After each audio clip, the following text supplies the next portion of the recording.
Matius pasal 25, cerita tentang hal gadis yang bodoh dan yang bijaksana. Saya yakin semuanya sudah pernah mendengar setidak-tidaknya, ya toh? Baca pasti, ya toh? Tapi kita belajar. Kalau cuma sekedar baca, ngerti, tapi tidak ngalami, rugi, saudara. Ya, coba saudara tadi perhatikan kesaksian Ibu Sarah. Bertahun-tahun sibuk melayani, karena yang dipikirin cuma apa? Pikirnya kalau melayani itu Tuhannya seneng, betul Tuhannya seneng. Tapi kalau sibuk dengan melayani pekerjaan Tuhan, tapi tidak melayani kehendak Tuhan, Tuhannya tidak seneng. Nah, kita kerap kali sudah tahu, saya yakin Bu Sarah itu tahunan yang lalu ya sudah tahu, tapi belum ngalami. Ngalami ini apa?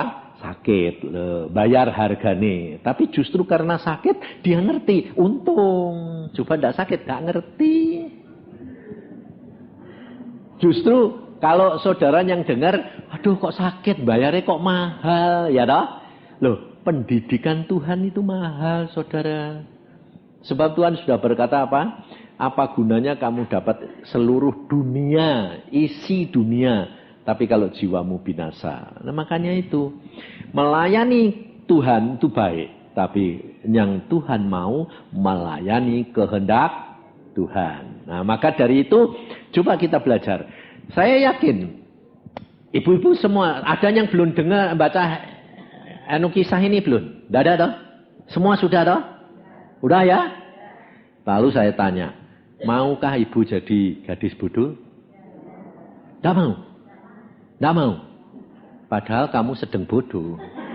Kalau tidak percaya nanti baca, lalu saya uraikan, nanti ibu jawab dewek. Sebabnya apa? Sebab tidak ngerti.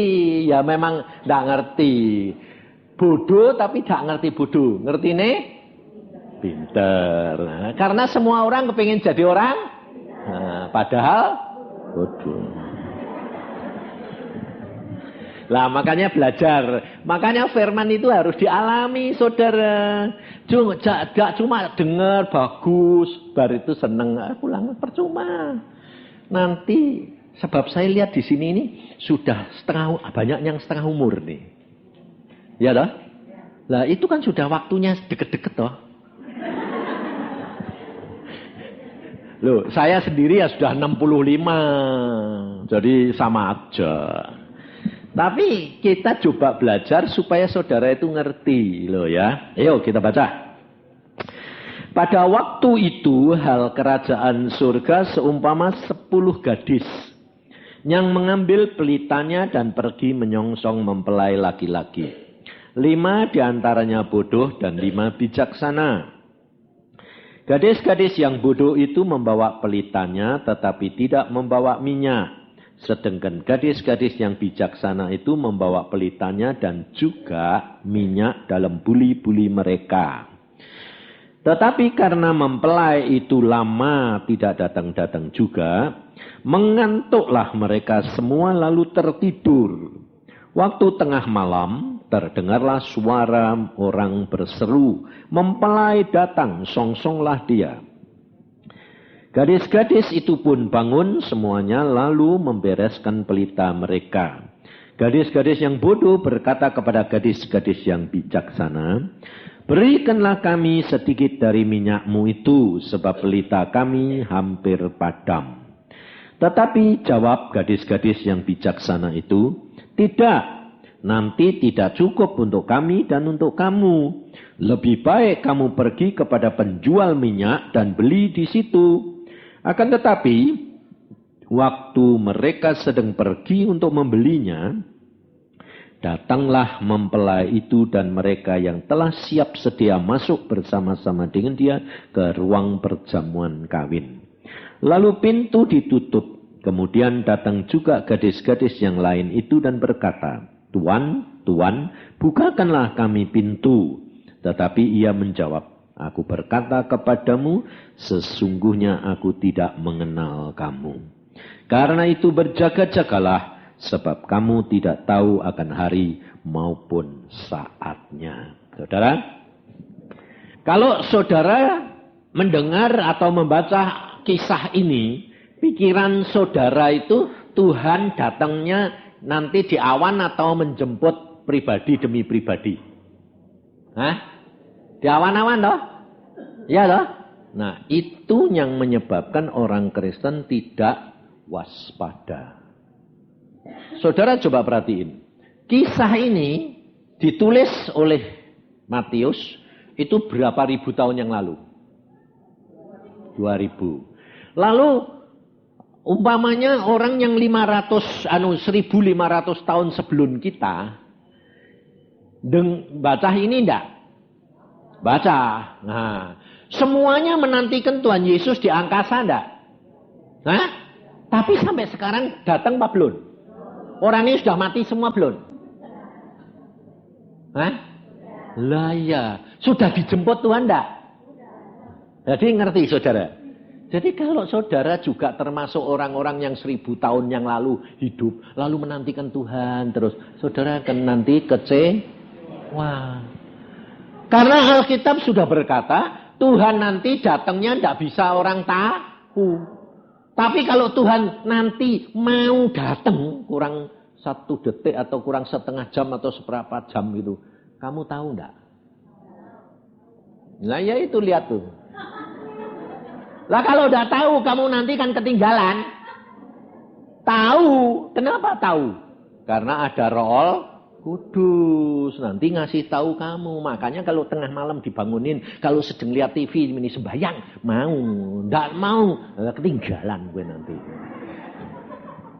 Kenapa Tuhan itu mendidik kita supaya mengenal Dia secara pribadi? Kekristenan itu sendiri-sendiri, masuk surga itu ndak gandeng-gandengan. Banyak kok menantikan Tuhan dokne angkasa. Itu iman rombongan. Mau nih sama-sama gitu dah. Ketinggalan gue nanti. Apalagi ini sudah setengah umur semua ini. Maka dari itu kita harus waspada. Kata Tuhan, berjaga dan waspadalah. Nah, ini ada saudara harus sadar sebabnya apa? Kita tidak sadar kalau ternyata kita ini jadi gadis bodoh. Makanya saya tanya, gadis yang bodoh ini bawa minyak enggak? Bawa enggak? Loh, coba angkat tangan yang bilang enggak bawa siapa? Ini belajar, makanya ini persekutuan itu belajar firman. Supaya jangan ketinggalan, jangan malu. Angkat tangan yang enggak bawa minyak. Oh, ada yang enggak bawa toh ya? Yang lain bawa. Coba angkat tangan yang bawa. Oh, ada yang enggak angkat tangan itu berarti blanko itu ya. Itu namanya gengsi. Takut salah, bener toh? Ah, orang sombong susah masuk surga. Saudara harus belajar. Nah, makanya bacanya sama toh? Bacanya sama toh? Saatnya sama toh? Yang dibaca sama toh? Tapi tangkapannya beda toh? Nah iya, makanya itu kenyataan. Gadis yang bodoh ini bawa pelita enggak? Dalam pelitanya ada minyak enggak? Ada. Bacanya belakangnya. Yang bijaksana bawa pelita tapi bawa reserve. Jadi yang bodoh bawa pelita. Dalam pelitane ada. Oh, enggak bisa. Coba perhatiin. Ibu baca lagi. Pelitaku hampir padam, tolong beri aku minyak, sebab mempelainya datang tengah malam. Nah, pada waktu memasang pelita, itu sudah mulai gelap Pak, tengah malam baru dipasang. Ayo. Ya sudah mulai gelap mesti pelita dipasang. Supaya kalau mempelai datang pelita tetap sudah menyala. Jadi karena pemelainya itu datang tengah malam. Pelitanya, minyaknya habis. Ngerti. Nah, jadi bawa pelita toh. Bawa minyak dalam pelita. Bawa. Tapi tidak bawa. Nah.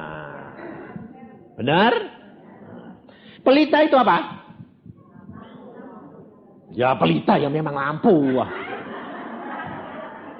Maksud saya kalau bapak ibu-ibu ini baca pelita itu firman. Sebab Daud berkata apa? Firmanmu adalah pelita di kakiku. Pinter. Jadi firman itu pelita. Lah minyaknya apa? Roh Kudus, betul toh? Ibu-ibu punya pelita enggak? Firman. Baca toh? Punya Roh Kudus? Punya? Punya reserve enggak?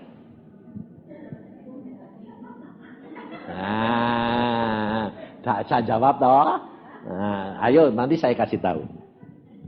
Orang yang hidup dengan Tuhan. Ngerti enggak? Ada pelita, ada firman. Contohnya kita ngambil salah satu rasul siapa? Rasul Petrus. Oke, Petrus. Petrus pada waktu Tuhan Yesus hidup di dalam dunia, berkumpul dengan murid-muridnya secara fisik. Tidur bersama, lalu dengar firman terus. Petrus pada waktu itu rasul-rasul sudah punya Roh Kudus apa belum? Ayo, sudah apa belum? Belum. Belum ada Roh Kudus.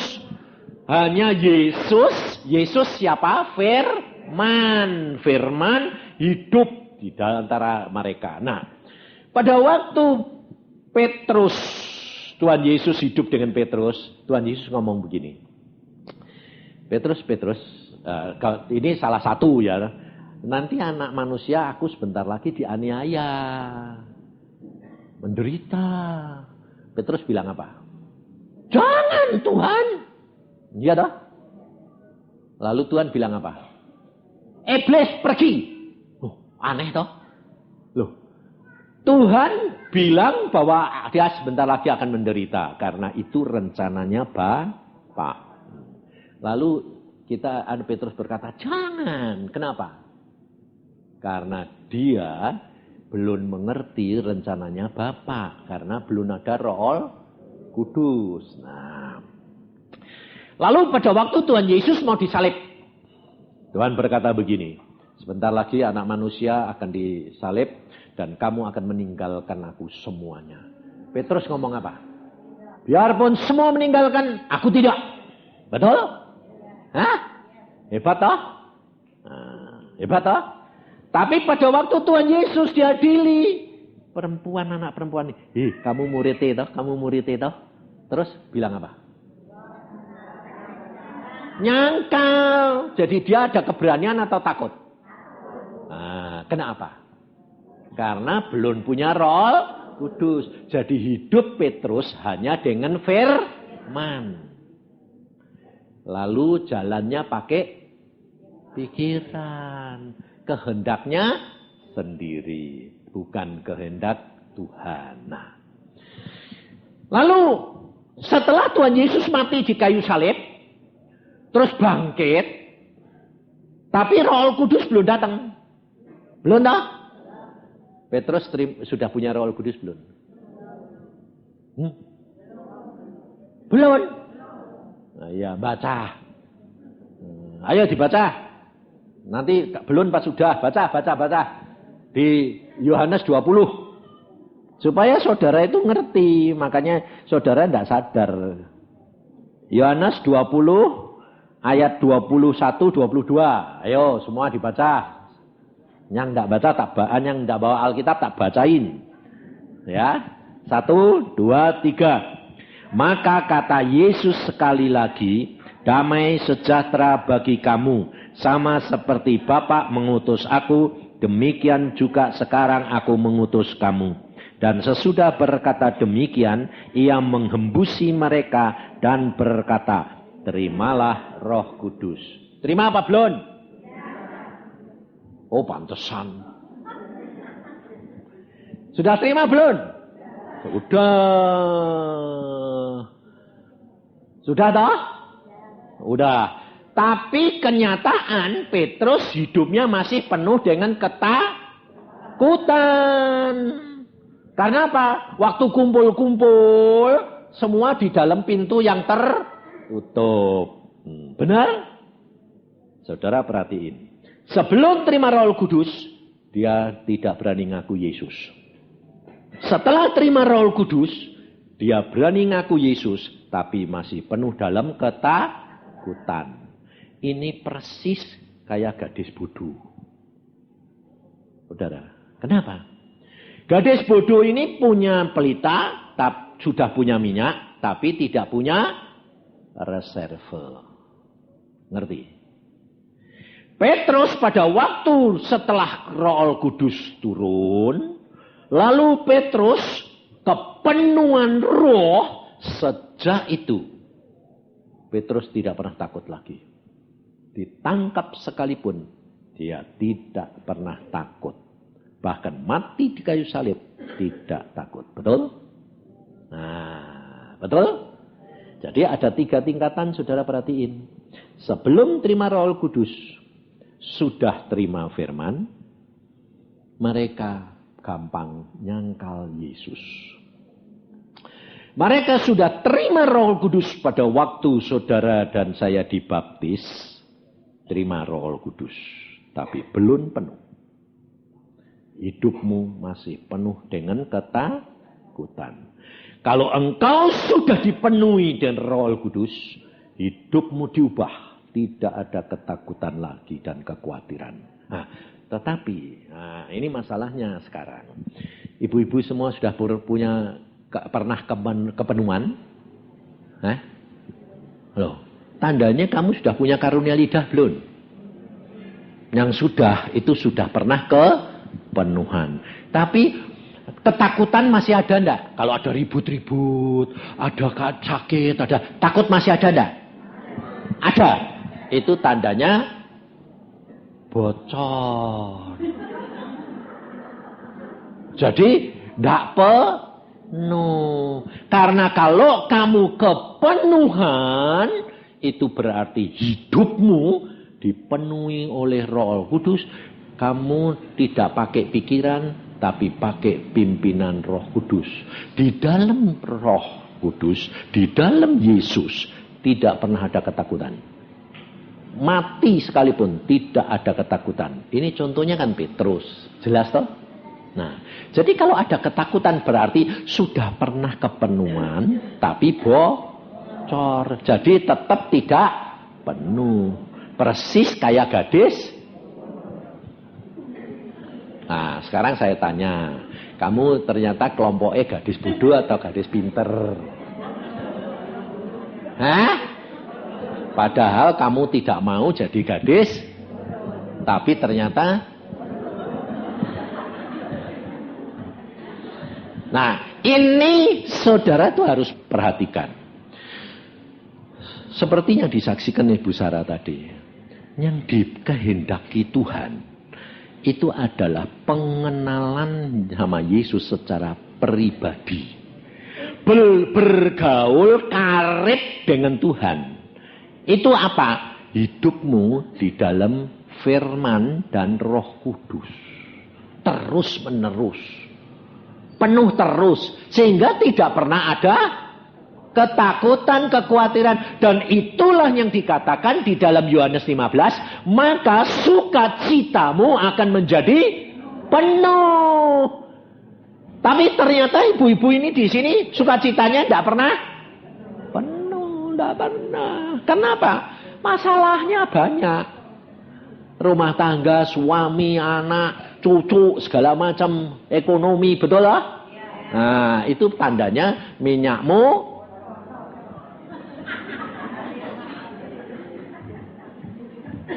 habis. Maka dari itu, karena coba ya, perhatiin.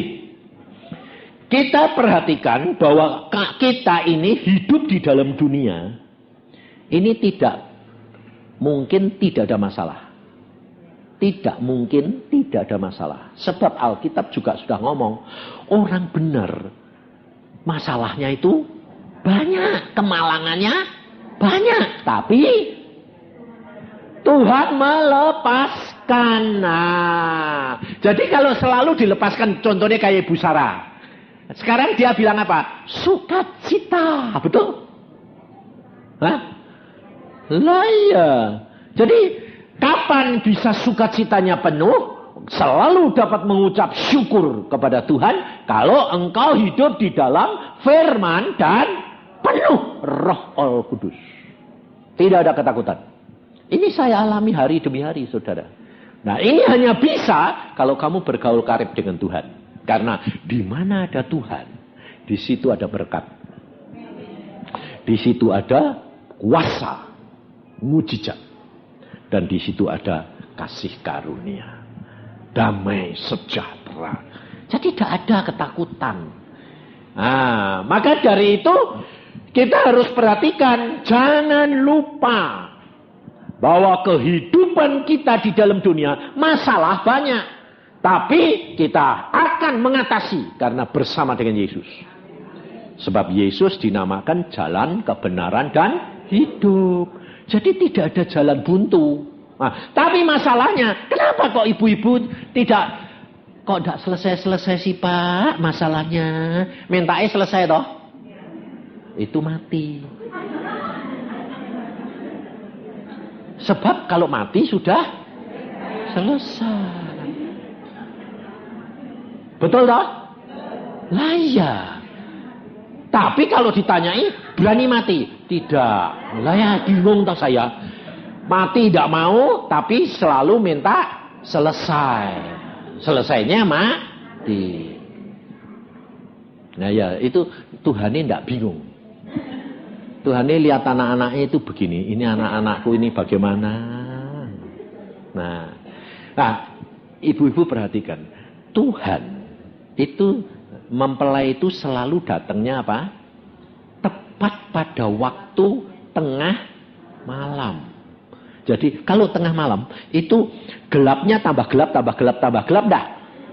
Nah, jadi kalau Tuhan datang, pertolongan datang. Nah, jadi pertolongan itu tiba kapan? Kalau sudah mentok. Malamnya paling pekat. Sebab habis itu pagi. Nah, ngerti? Tuhan itu selalu saya katakan, Tuhan tidak pernah terlambat. Tapi Tuhan itu tidak pernah tergesa-gesa. Tapi ibu-ibu tidak pernah maune instan. Sakit sedikit sembuh. Ya dah? Susah sedikit sembuh. Padahal Tuhan itu punya rencana. Kenapa tidak disembuh-sembuhin Ibu Sarah ini? Wong kulitnya saja sudah dibuka, sudah dioperasi, sudah kok tidak nutup-nutup loh. Yang diperkirakan seminggu jadi sebulan. Loh kenapa? Karena Tuhan beracara sama dia belum beres. Kalau sudah beres, sembuh. Betul? Karena Tuhan sudah berkata, engkau tidak akan dicobai lebih dari... Loh, pinter loh ya, firman-nya sih ngerti. Ya toh? Tapi nanti kalau masuk pengalaman baru grogi. Lah itu namanya apa? Karena apa? Karena kamu tidak punya Roh Kudus yang reservoir yang penuh. Nah, itu masalahnya. Nah, yang dinamakan penuh itu bagaimana? Salah satu ciri kamu ada damai sejahtera, tidak ada ketakutan, tidak ada kekhawatiran. Menghadapi masalah apapun, tidak grogi. Itu kalau kamu sedang penuh. Tapi kalau kamu sedang grogi, itu kamu harus tahu, wah ini minyakku habis ini, cilaka ini. Nah, sekarang kalau minyaknya habis, apa yang harus dilakukan? Dikatakan tadi, beli. Beli berarti apa? Ada harga yang saudara harus bayar. Jangan lalu datang ke tempat hamba Tuhan, minta dong minyak. Ah, itu kerap kali gitu toh. Tidak ada kesulitan coba. Nanti cari hamba Tuhan, doain dong Pak. Itu minta. Tidak beli itu namanya.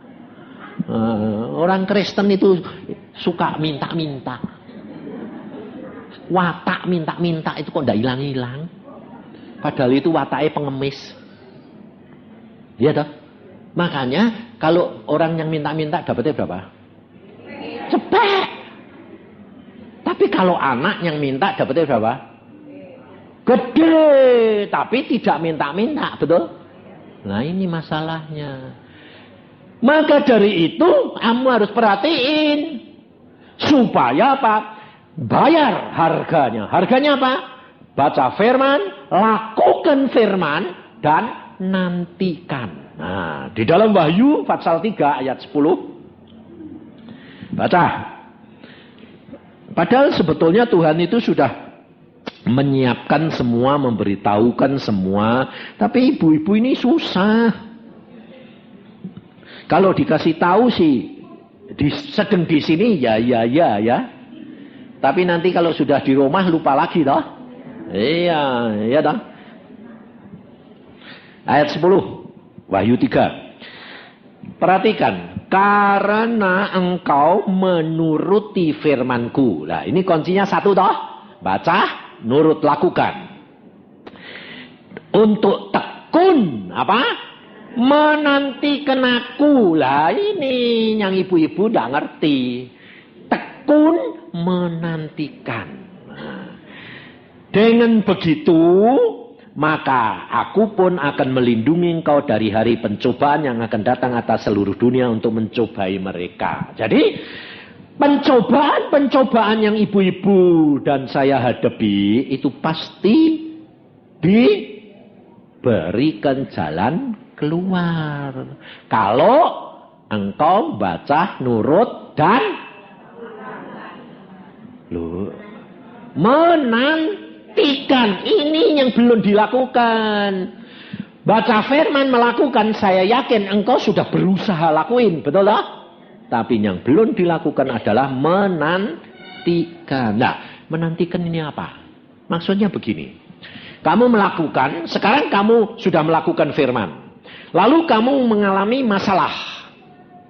Yalah, sakit, atau masalah keuangan, atau masalah suami, anak, cucu, masalah ini. Nah, kamu berdoa menjadi pelaku firman, kurang satu menantikan. Kamu berdoa. Nah, perlunya apa? Minta pimpinan Roh Al Kudus. Minta tanya Roh Al Kudus pengertian salahnya di mana, jalan keluar itu apa.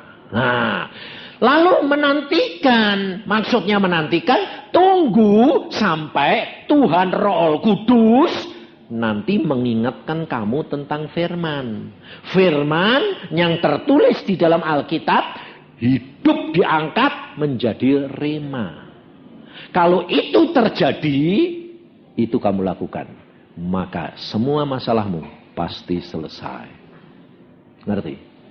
Nah, ini masalahnya. Nantikan, ndak sabar. Lalu ada yang ngomong gini, ndak denger Pak, loh. Yang suruh kamu denger itu siapa? Yang disuruh itu percaya bahwa firman Tuhan itu ya dan amin. Kalau engkau berdoa menantikan Tuhan, itu pasti Tuhan akan jawab. Tapi jawaban Tuhan jangan kamu batasi. Harus dengan suara, harus tidak boleh. Jawaban Tuhan, caranya Tuhan sasukae, betul loh? Nah, ini salah satu contoh, saya kasih contoh coba. Ibu-ibu berani enggak model kayak gini? Ini hamba Tuhan. Hamba Tuhan ini disuruh keluar kota. Suruh keluar kota, dia tanya sama Tuhan, ke luar kota Tuhan, naik mobil, naik kereta api atau naik pesawat? Tuhan bilang, naik pesawat. Waduh, naik pesawat itu mahal Tuhan. Aku sudah sediakan duit. Wah ya sudah. Terus ibu-ibu menantikan duit dulu atau berangkat?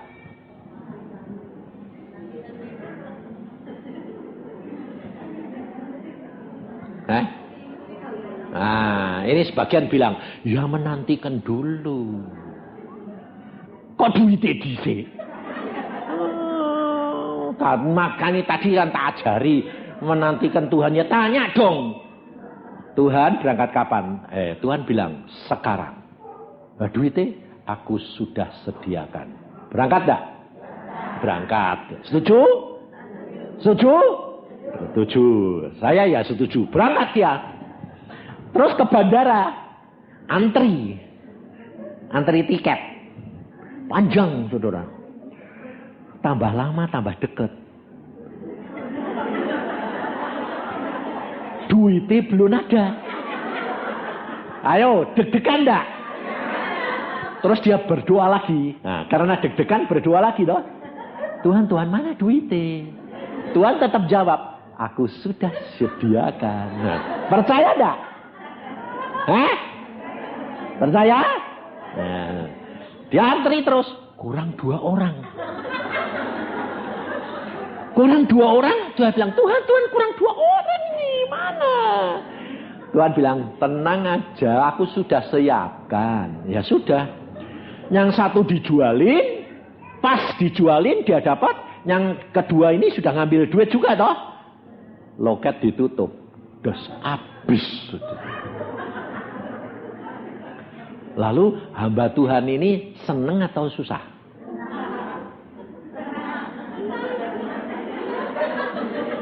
Seneng apa susah? Seneng karena apa? Belum megangi duit.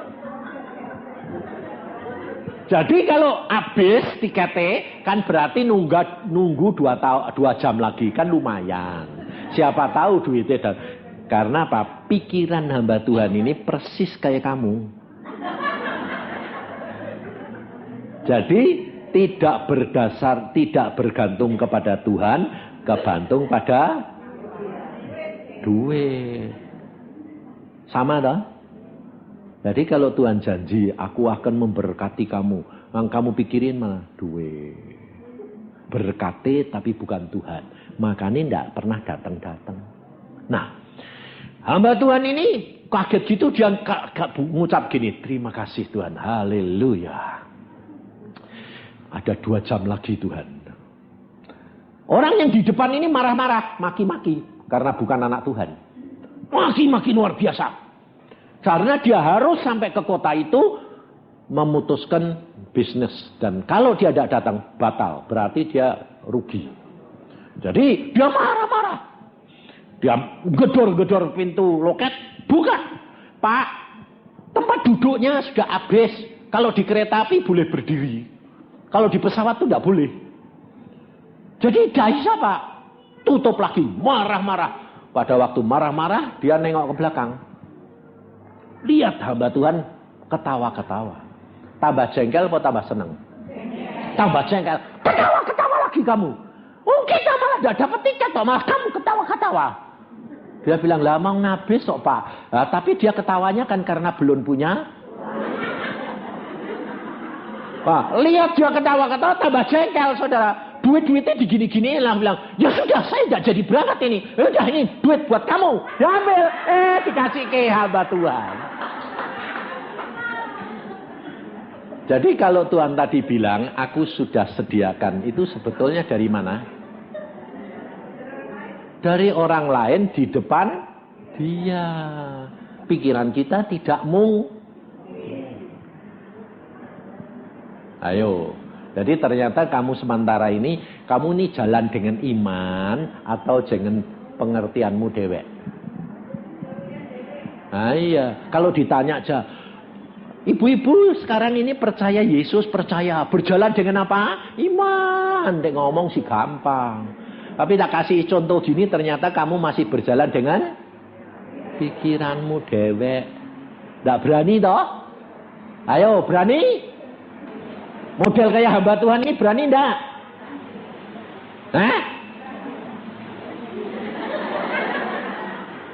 Bilang berani karena dengar ceritane. Sabelune itu deg-degan nggak berani. Maka dari itu, ngerti enggak? Kita kerap kali percaya Yesus firman itu dengan akal, bukan dengan iman. Harusnya ibu-ibu itu bagaimana? Harusnya bagaimana? Baca firman, ngerti enggak ngerti, lakuin. Tapi baca firman enggak ngerti, Pak, jadi enggak berani ngelakuin toh. Iya toh? Lah itu bukan iman. Wong iman itu percaya akan sesuatu yang tidak kelihatan. Jadi kalau enggak kelihatan itu bakal ngerti dulu enggak? Ya enggak. Makanya ternyata kamu sekarang ini jadi orang Kristen, tapi belum berjalan dengan iman. Nah yo, bertobat. Ngerti enggak? Makanya enggak lihat mujizat. Saya itu terus terang hidup saya, istri saya di sini. Lihat mujizat terus, percaya, lakuin. Ini ada seorang ibu yang dulu datang sama saya gini. Suaminya itu nakal luar biasa, wis enggak mau percaya sama Tuhan. Nah, dia datang bilang, Pak, suamiku kok enggak bisa percaya sih, Pak, sama saya, sama Tuhan. Kenapa? Waduh, nakal luar biasa, Pak, suamiku itu. Nakal lah, ya perempuan ya apa nakal lah. Terus saya cuma ngomong gini, pada waktu itu Tuhan nimbulkan pikiran saya supaya saya ngomong sama dia, ngomong gini. Kamu kalau tidur bersama enggak? Bersama, Pak, tapi enggak berani, Pak. Tak tumpangi bangun, Pak. Tumpangi tangan aja bangun, Pak. Nanti aku bisa dikeplok gitu. Nah terus, waduh, repot ini. Kamu punya kesempatan enggak untuk megang dia, menumpangi kepala dia? Wah, enggak ada. Tapi ada, Pak, satu. Dia tiap kali ubannya itu minta dicabuti. Itu kesempatan, aku bilang, itu kesempatan. Jadi kalau dia sekali waktu minta ubannya dicabuti, cabut. Kalau nyabut, dalam nama Yesus, roh perjinaan, rohmu, cabut dalam nama Yesus. Cabut. Terus, tengkingin terus dengan lakukan, percaya. Saudara tahu, itu dilakukan dengan tanpa logikanya itu mosok bisa. Nah, dia lakuin, tak. Sekarang jadi anak Tuhan yang baik, dia bertobat. Ibunya di sini sekarang. Dia barusan datang dari Surabaya. Nah, dia bilang ketemu lagi berapa bulan ya. Wah, Tuhan hebat loh, Pak. Bertobat suamiku. Lah kok bisa? Ya tak cabuti. Tapi lalu kamu nanti jangan niru gitu. Sebab dia berhasil karena melakukan firman. Bukan karena carane. Beda. Ngerti enggak? Maka itu yang dinamakan oleh Tuhan menantikan aku. Kamu membaca firman, lakukan, lalu berdoa, minta pertolongan Roh Kudus, menantikan dia sampai dia memunculkan firman atau memberi mimpi atau memberi jalan apa, cara-cara. Tuhan tadi jawab toh sama hamba Tuhan bilang apa? Aku sudah sediakan duit. Tapi caranya kan Tuhan tidak ngomong, orang yang di depanmu yang ngasih, enggak toh? Tapi dengan peristiwa kejadian itu, uangnya diberi dia. Loh, itu jawaban enggak?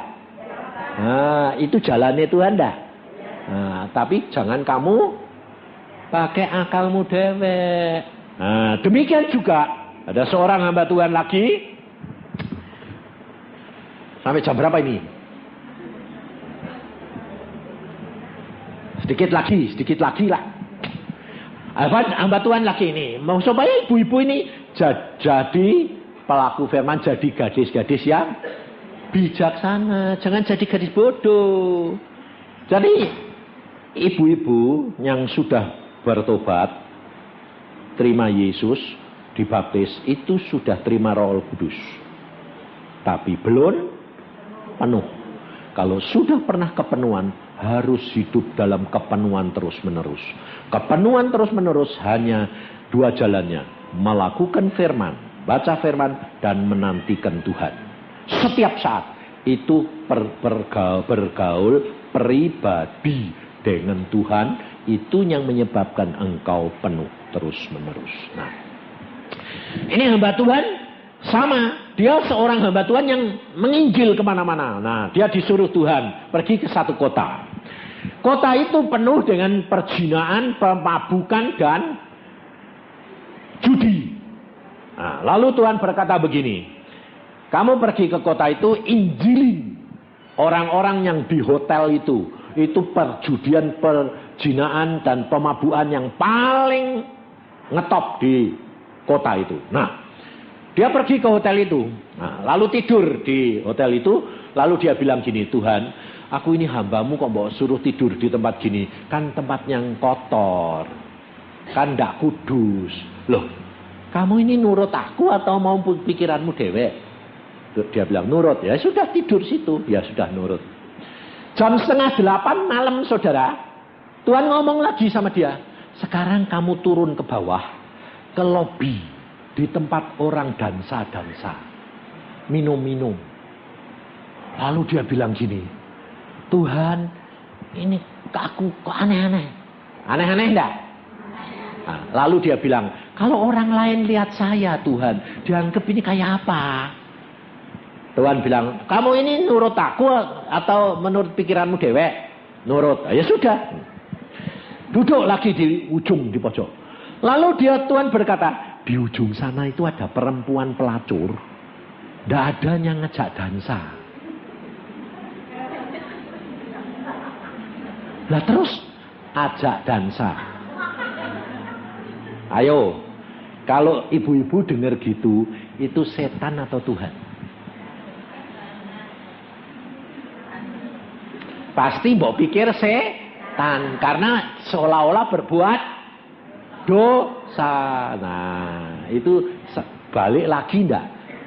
Hidup kamu ndak menurut Tuhan, tapi menurut pikiranmu. Jangan batasi, jangan ngakimi, karena kamu belum tahu apa maunya Tuhan. Maka dari itu engkau jalan saja. Ini hamba Tuhan jalan saja. Lalu datangi perempuan itu. Saudari, mau dansa dengan saya? Oh, dengan senang hati, tidak ada yang ngajak. Tapi pada waktu mau dansa di situ, Tuhan bilang, tidak boleh dansa di situ, di tengah-tengah. Terus, mari ke tengah. Waktu mau diajak dansa, Tuhan bilang, jangan dipegang dulu. Biasanya kamu kalau mau melakukan segala sesuatu, apa yang kamu lakukan?